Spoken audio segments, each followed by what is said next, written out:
Le SEO, vous le savez tous, je pense maintenant, c'est un canal d'acquisition qui est devenu très important, autant pour le Schoolab, pour l'équipe du Schoolab, que pour l'équipe startup aussi qui l'a beaucoup utilisé. Et donc aujourd'hui, j'avais envie de vous parler de ce sujet pour vous former, vous permettre de monter en compétences sur le SEO et sur la rédaction d'articles. Pour cela, je vais vous faire une série de vidéos qui vont vous expliquer un peu tout le processus de création d'un article SEO, donc d'un article qui va se classer au sommet de Google.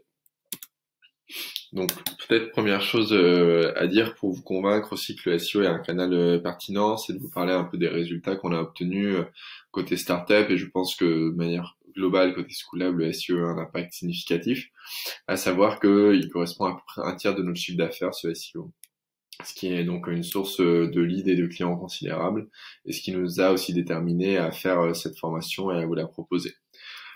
Cette formation, comme je le disais précédemment, elle va suivre vraiment votre parcours utilisateur. Donc la première vidéo va correspondre aux premières choses à faire quand on veut écrire un article SEO, et la dernière vidéo sera les dernières choses à faire juste avant d'envoyer son article en relecture, grosso modo. Donc on va suivre un peu tout ce process pour vous permettre à tous d'être autonomes sur la création de contenu et d'articles. Donc pour devenir un roi du SEO, la façon dont on fonctionne. En gros, la première chose qu'on fait, et je vais vous expliquer un petit peu comment on a fait ce document, c'est un doc de stratégie de création de contenu. Donc dans ce document, on va répertorier plusieurs choses. On va avoir à la fois des titres d'articles, à la fois des requêtes, un volume, un statut, etc. En gros, à quoi tout ça correspond? Dans la colonne titre, évidemment, vous l'avez compris, on va avoir le titre de l'article, un titre que je vous recommande d'utiliser si vous ciblez la requête qui apparaît dans la colonne B. Évidemment, ces titres, vous pouvez les modifier si vous en trouvez des meilleurs, mais dans l'idée, c'est de rester dans ces titres. Il faut rester, en tout cas quand on cible des requêtes comme ça, comme méthodologie de projet, méthode 5S, management de projet, il faut rester assez général. Donc ça peut être soit de la définition, soit qu'est-ce qu'un le management de projet, euh, soit voilà, qu'est-ce que le management agile, définition du management agile, etc. Les requêtes, c'est en gros, ce sont les mots-clés que vous allez cibler. La requête, ça correspond à ce que l'utilisateur, quand il a une question sur ces sujets-là, va taper sur Internet. Il y a pas mal de monde qui tape par exemple méthodologie de projet sur Google, qui tape agile sur Google, qui tape méthode agile sur Google. Ça va correspondre à ce qu'on appelle la requête. Cette requête, c'est ce qui est donc tapé dans le moteur de recherche. Elle va constituer un peu le noyau de votre article. En gros, votre article va parler de cette requête et vous allez cibler cette requête aussi dans votre article. C'est assez important, surtout que sur WordPress, vous avez moyen de spécifier donc la requête que vous ciblez justement pour tacler exactement ce qui est recherché par l'utilisateur sur Google. Et cette requête, il va falloir la retrouver également avec une certaine fréquence. Je reviendrai là-dessus dans votre article pour qu'il soit vraiment bien classé en SEO. Ensuite, vous avez une colonne volume. Cette colonne volume, elle correspond au nombre de recherches mensuelles qui sont faites sur la requête. Donc il y a par exemple 14 800 personnes qui tapent méthode agile tous les mois pour comprendre ce que ça veut dire. Il y en a 2400 qui tapent management de projet et ainsi de suite. Le statut dans la colonne, ça correspond au degré d'avancement de l'article. Donc là, en l'occurrence, ils sont tous en to do puisqu'aucun n'a été fait pour l'instant. Et puis après, vous avez une colonne auteur. Donc en fait, dès que vous choisissez un article qui vous intéresse, je vous invite à vous mettre comme auteur dans la colonne pour dire que vous allez vous occuper de la rédaction de cet article. Et enfin, dernière colonne qui est qui est une colonne assez importante, c'est la colonne plan. Dans cette colonne plan, c'est moi qui copie-colle une liste de questions. D'où est-ce qu'elle vient cette liste de questions? Elle vient de Google là encore. Elle correspond à ce que les utilisateurs recherchent souvent. Donc quand on tape la requête, par exemple management de projet, vous verrez il va vous suggérer des recherches associées et ce seront la liste de toutes ces questions-là qui auront été beaucoup googlées aussi par les utilisateurs en lien avec cette requête qui vont apparaître. Et moi, ces questions, je vous recommande d'en faire votre plan pour être sûr que l'article que vous allez faire plaira vraiment à vos utilisateurs. Donc, Ici, bienvenue donc dans la deuxième partie de la petite formation. Donc, on a fait une première partie de la formation qui était sur vraiment les bases du SEO, sur comment identifier un titre d'article qui est beaucoup cherché sur Google et comment lui proposer une structure dont on est sûr qu'elle est également beaucoup cherchée sur Google, avec le système de recherche associé donc proposé sur certains mots-clés qui va constituer le plan et la structure de votre article. Dans cette vidéo, on va aller un petit peu plus loin. Ce que je vais un peu plus loin en fait dans l'optimisation SEO de vos articles. Une fois que vous avez une idée de la requête que vous ciblez, donc ce qui est de la recherche Google qui va vous permettre à l'utilisateur de tomber sur votre contenu, que vous avez identifié un titre qui correspond bien à cette requête qui la met en valeur, et que vous avez repéré une structure dont les mots-clés, là encore, sont très recherchés sur Google, vous allez vous poser la question de la rédaction.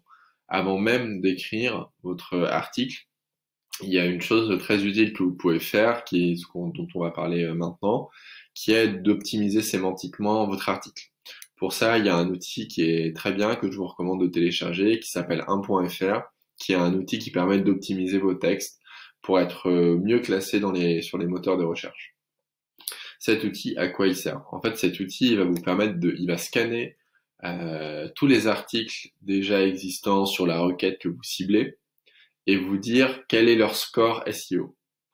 Par exemple, là, j'ai donné un exemple, donc j'ai tapé méthode agile sur Google et j'ai vu que l'article le mieux classé en SEO sur Google, donc écrit par Planzone, était celui-ci. Or, cet article, sur le mot-clé, sur la requête méthode agile, il a un score SEO finalement assez faible de seulement 50%. Qu'est-ce que ça veut dire? Ça veut dire que cet article, en fait, il va être assez facile à dépasser, à challenger si vous faites un article avec davantage des mots-clés et des requêtes cibles pertinentes par rapport à la requête méthode agile. Sur le côté 1.fr, du coup, quand vous allez scanner l'article que vous souhaitez détrôner sur Google, va vous faire apparaître en fait certains mots-clés qu'il utilise qui seront grisés et des mots-clés qu'il n'utilise pas qui seront pas grisés. Ces mots-clés-là, plus vous allez en ajouter, plus vous allez ajouter de mots-clés grisés ou blancs dans votre article, plus vous allez ajouter en fait de la richesse à votre contenu, de la richesse sémantique à votre contenu, plus votre score il va augmenter. Et plus votre score va augmenter, plus vous aurez de chance d'être mieux classé sur Google que cet article sur la méthode agile. Cet outil, du coup, il est assez facile d'utilisation. Donc, vous allez le télécharger, vous allez installer le plugin sur votre Google Chrome ou sur votre moteur de recherche. Et ensuite, vous allez taper une requête que vous ciblez sur Google, par exemple méthode agile. Vous allez prendre le premier article, qui est a priori le meilleur article en termes de SEO, puisqu'il est premier sur les classements. Vous allez ouvrir donc cet article et vous allez utiliser en fait le petit, vous aurez un petit plugin qui va apparaître, un plugin 1.fr qui va apparaître après l'installation, sur lequel vous allez cliquer. Et ensuite, il va scanner, vous allez lui demander de scanner en fait l'article, de repérer la richesse sémantique de l'article, et il va vous faire automatiquement cet état des lieux du score SEO de l'article de vos concurrents. Et à partir de cette liste-là, vous allez screenshotter l'intégralité de cette liste. Ici, elle est très courte sur le screenshot. En vérité, la liste est bien plus longue. Vous avez encore 200 mots derrière qui sont proposés si vous scrollez sur le visuel. Et cette liste-là, vous allez vous en servir et ça va être votre base de mots à utiliser absolument dans l'article. Et plus vous en aurez, plus votre article sera bien classé dans le SEO. Donc, je vous invite vraiment à utiliser cet outil, à collecter cette liste de mots-clés, à en mettre au maximum dans vos articles, tout en restant bien sûr lisible, en s'amusant pas non plus à faire juste des listes de mots-clés, mais en donnant aussi du sens à chacun de ces mots pour que l'article apporte réellement de la valeur et soit lu et permette à la personne qui le lit aussi d'apprendre quelque chose et pas seulement d'avoir l'impression d'être face à un article suroptimisé avec des mots-clés à la queue leu qui ont un peu ni queue ni tête. Dans les deux précédentes formations, je vous expliquais un peu comment on a pensé cette stratégie de contenu SEO, comment est-ce que vous pouvez identifier des requêtes pertinentes, comment est-ce que vous pouvez structurer un article à partir de requêtes et de ce qui est le plus recherché par vos lecteurs pour ainsi garantir que la structure de votre article et la requête que vous ciblez sont bien recherchées par des personnes et donc qu'elles vont lire vos contenus, ce qui correspondait à la première vidéo. On a fait une deuxième vidéo ensuite sur l'optimisation sémantique de vos articles, donc en vous expliquant avec l'outil .1.fr comment faire en sorte que votre article contienne tous les mots-clés associés à votre requête pour être sûr que le langage que vous allez utiliser sera adéquat et fonctionnera du coup avec la cible, la touchera. À ce stade-là, entre la vidéo précédente et celle-ci, normalement, vous avez rédigé votre article. Donc, grâce aux requêtes que je vous ai identifiées, vous avez la structure, pareil, prise sur les requêtes et les recherches associées données par Google. Et vous avez utilisé un .fr pour savoir quels mots et quelles sémantiques utiliser dans votre article. Et vous en avez fait une liste qui vous a permis de rédiger votre article. À ce stade-là, donc, vous avez rédigé un article. Ensuite, vous allez le passer du coup sur WordPress. Donc, vous allez vous connecter au site, au blog de l'entreprise, et il y a plusieurs choses à prendre en compte au moment de la mise en ligne. Donc, d'abord, la première chose à prendre en compte, c'est la hiérarchie des titres. Ici, le titre de l'article va être en format H1, qui va être le plus grand des formats, et va donc en faire un titre qui est prioritaire. Ce titre, il doit forcément contenir la requête cible. Ici, ma requête cible, c'est formation entrepreneur, ce qui garantit que mon titre sera bien lu par l'algorithme Google et donc que mon article sera bien classé sur cette requête. Donc ça, c'est assez important à prendre en compte. À l'inverse, mes autres titres sont des titres plutôt intermédiaires, seront des titres H2, donc des titres de moins grande importance, dans lesquels ponctuellement je peux néanmoins mettre le mot-clé formation entrepreneur, typiquement ici comme sur ma requête cible, afin d'être sûr que mes titres intermédiaires sont bien également connectés à la requête et remontés là encore en SEO. Pas besoin par contre de mettre tous vos titres, d'avoir dans tous vos titres la requête formation entrepreneur, vous n'avez pas non plus besoin, si votre requête est composée de 2 mots, que ces 2 mots soient constamment collés. On pourrait très bien avoir imaginé ici une formation pour apprendre le financement aux entrepreneurs comme titre. Ça fonctionnerait aussi, on ciblerait la même requête et ça serait tout aussi lisible. Donc gardez bien en tête cette importance d'avoir des titres lisibles, et même si votre requête ne l'est pas forcément. Une fois que vous avez compris cette hiérarchie des titres, une autre chose qui va être importante pour le SEO, ce sont les images. Les images, lorsque vous les uploadez en ligne, vous avez plusieurs choses à faire là encore. Vous allez leur chercher un texte alternatif notamment, et dans ce texte alternatif, il est important que vous mettiez la requête que vous ciblez. Ici, la requête formation entrepreneur. Il est important aussi d'essayer d'avoir des images qui sont optimisées, qui ne prennent pas trop de place pour que votre article reste lisible et facile à télécharger. Donc, attention à la qualité de vos images. Une fois que vous avez fait en sorte que donc chacune de vos images soit SEO friendly, vous allez accéder ensuite à la console Yoast. La console Yoast, c'est une console qui est proposée par WordPress, qui est celle-ci, qui va vous donner plusieurs conseils sur la lisibilité et le SEO. Donc la première chose à prendre en compte quand vous allez écrire votre article, c'est d'y mettre le titre ici, de copier-coller votre titre et de rajouter à nouveau. Vous rentrez l'expert, donc la personne qui a écrit l'article. Vous allez faire de la curation aussi sur les articles qu'on vous propose. Ce bouton-là, Choose Articles, avec ajouter un élément, il vous permet en fait de faire des recommandations d'articles à la fin de celui que vous êtes en train de publier. Donc le lecteur, lorsqu'il aura fini l'article que vous aurez publié, pourra accéder à d'autres articles que vous lui recommandez. Là encore, je vous recommande de donner des articles qui ciblent ce qu'on appelle un cocon sémantique, donc qui vont avoir un lien avec la requête que vous ciblez. Ici, on cible la requête formation entrepreneur. En l'occurrence, on le connecte à une sémantique autour de l'incubateur de start-up, du projet entrepreneurial, pour que ça reste bien cohérent. Et bien, par exemple, si vous faites un article sur la méthode agile, on vous recommande de connecter cet article à d'autres articles écrits sur méthode agile, méthode Scrum, méthode agile Scrum, etc. afin d'être sûr que cet article valorise aussi les autres d'un point de vue SEO. Dans la vidéo précédente, donc on a vu comment hiérarchiser ces titres pour les optimiser d'un point de vue SEO, comment y faire figurer la requête. On a vu comment ajouter aussi les bonnes requêtes dans les textes alternatifs des images pour être sûr que ces images, elles aussi, soient optimisées. Et on a vu comment faire de la curation d'articles pour faire en sorte que les articles qui sont suggérés à la fin de celui que vous êtes en train d'écrire soient bien en lien avec la requête cible que vous avez identifiée. C'est ce qui va permettre en fait de faire un cocon sémantique autour de la requête que vous avez identifiée, donc d'avoir plusieurs articles autour d'une même requête.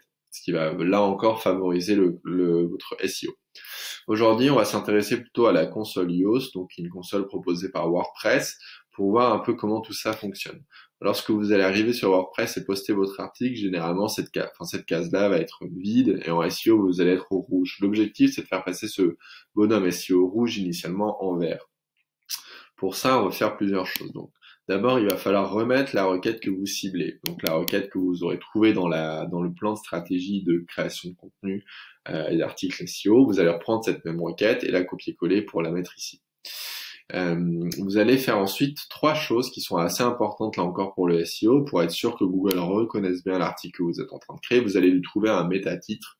En l'occurrence, le métatitre, ça va être le titre de votre article. Généralement, en tout cas, c'est ce que je fais et c'est ce titre-là qui va apparaître lorsque la personne sera sur la première page sur le moteur de recherche Google et qu'il aura tapé sa requête, c'est ce qui verra apparaître. Le slug, c'est ce qui correspond à ce petit lien là qu'on voit également, où l'important va être de faire figurer votre requête cible. Ici, ma requête cible, c'est formation entrepreneur.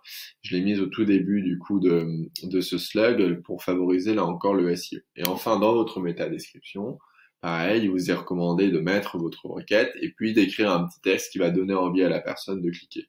Moi, mes textes sont souvent les mêmes. Vous avez une idée de startup mais vous ne savez pas par où commencer, alors cet article est fait pour vous. Une autre chose qui va être du coup intéressante pour vous quand vous allez commencer à poster, c'est de regarder un petit peu tous ces petits signaux rouge au vert, etc. C'est important de les prendre en compte parce que là encore, c'est ce qui va vous permettre d'optimiser votre article. Donc, il y a plusieurs choses à faire. Donc d'abord, vérifier donc que la requête est bien dans le slug, ce qui était le cas, je vous l'ai montré tout à l'heure. Dans ce slug, on a bien ma requête formation entrepreneur. Donc c'est ce qui va là encore améliorer votre score SEO. La longueur de votre métatitre, donc il va falloir écrire un métatitre assez long, mais en même temps pas trop. Mais l'indicateur, Yoast vous indique quand il est trop long. Là j'ai une barre verte et si j'allais au-delà, je serais dans le rouge. Donc il faut que ce soit un titre assez court, assez impactant. La longueur du contenu, là aussi WordPress vous recommande de dépasser les 800 mots sur chacun de vos articles, donc prenez bien ça en compte pour là encore être SEO friendly. Les textes alternatifs, ça correspond au texte, typiquement la formation entrepreneur, donc ça veut dire mettre votre requête cible dans le texte alternatif de l'image. La requête dans le titre, ça veut dire qu'en fait il faut mettre votre requête dans vos titres pour qu'elle soit présente de façon régulière. La longueur de votre métadescription, c'est une question de longueur de contenu. Votre requête doit être dans la métadescription, comme je le disais précédemment. Il faut que votre requête, elle soit assez dense. En fait, il faut qu'elle soit également assez présente dans votre article. Il faut qu'elle soit présente, disons, une fois par paragraphe pour, là encore, favoriser le SEO et qu'elle soit encore mieux classée et mieux reconnue par l'algorithme. Votre requête, elle doit avoir une certaine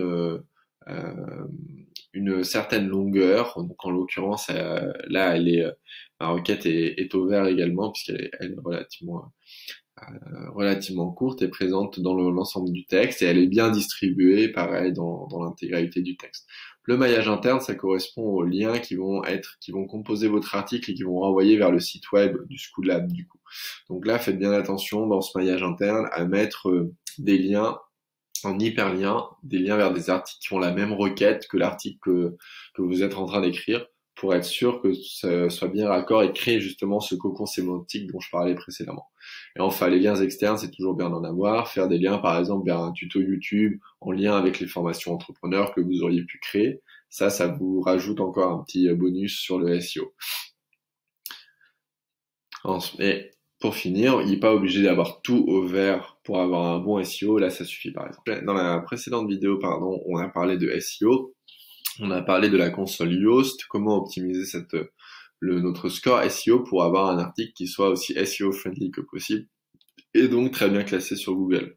Aujourd'hui, cette fois-ci, on va s'intéresser à la question de la lisibilité de vos articles.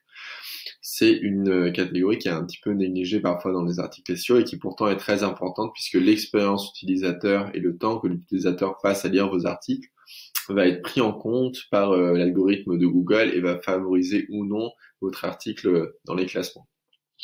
Pour ça, il y a plusieurs petits conseils qui sont donnés donc par la console, par la lisibilité. Donc là encore, initialement, généralement quand vous postez, votre article, vous êtes au orange en termes de lisibilité, au rouge si vraiment vous n'êtes pas alerte sur ces sujets-là quand vous rédigez. Il y a plusieurs choses que vous allez pouvoir mettre en place du coup pour passer au vert. Donc d'abord, faire attention à la longueur de vos phrases. Si vos phrases sont trop longues, votre article sera moins lisible et moins bien classé. Si vos paragraphes sont trop longs et qu'il n'y a pas de titre intermédiaire, pareil, l'article sera moins bien classé. Si vos titres sont mal hiérarchisés, et si si c'est le bordel dans la structure de l'article, en fait, vous serez également moins bien classé. Si vous avez trop de phrases consécutives qui se répètent, pareil, vous serez moins bien classé. Donc faites attention. Par exemple, beaucoup de personnes aiment bien utiliser des anaphores, des répétitions de la même structure de phrase pour créer un effet un peu rhétorique. Les anaphores sont pénalisés, donc attention à pas trop en utiliser. La voix passive également, c'est assez important. De peu l'utiliser et de plutôt favoriser la voix active. Donc de ne pas faire de formulation avec des doubles tournures verbales, mais plutôt de conjuguer vos verbes à la voix, de faire vos phrases à la voix active.